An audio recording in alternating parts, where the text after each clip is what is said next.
Nagpur police आयुक्त Ravindra Kumar single यांनी आज पत्रकार परिषद आयोजित करून शहरातील कायदा आणि सुव्यवस्था, गुन्हेगारी आणि इतर महत्त्वाच्या विषयांवर माहिती दिली. पब आणि बार संदर्भात सुरुवातीपासून कडक भूमिका घेतली आहे असेही ते म्हणाले. यावेळी त्यांनी सांगितले की कुठल्याही गैरप्रकाराची माहिती मिळाल्यास 144 CRPC अंतर्गत कारवाई केली जाते. बेकायदेशीररित्या चालणाऱ्या 7 बारवर कारवाई करण्यात आली आहे. ड्रिंक अँड ड्राईव्ह विरोधात मोहीम राबवण्यात येत आहे. रामझुला अपघात प्रकरणातील सर्व पुरावे गोळा केले आहेत आणि आरोपीवर कारवाई केली आहे. या प्रकरणात पोलिसांनी कोणतीही चूक केलेली नाही असे स्पष्टीकरण त्यांनी यावेळी दिले.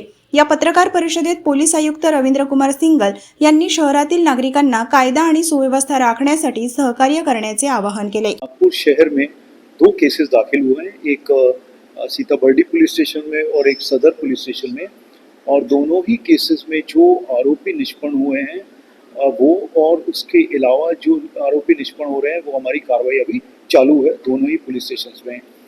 इसमें अभी 2-3 आरोपी जो हैं इसमें अरेस्ट हुए हैं और बाकी कुछ नाम जो है निष्पन्न हुए हैं, कुछ FIR में हैं और बाकी के लोग. मुख्य जो सूत्रधार है, इसका जो मुख्य आरोपी है वो अभी अटक होना है, परंतु उसके यहाँ पे जो हमने चेक किया उसमें कुछ डॉक्यूमेंट्स हमको मिले हैं बड़ी संख्या में, और उसके अलावा एक तलवार भी उसके यहाँ पे मिली है.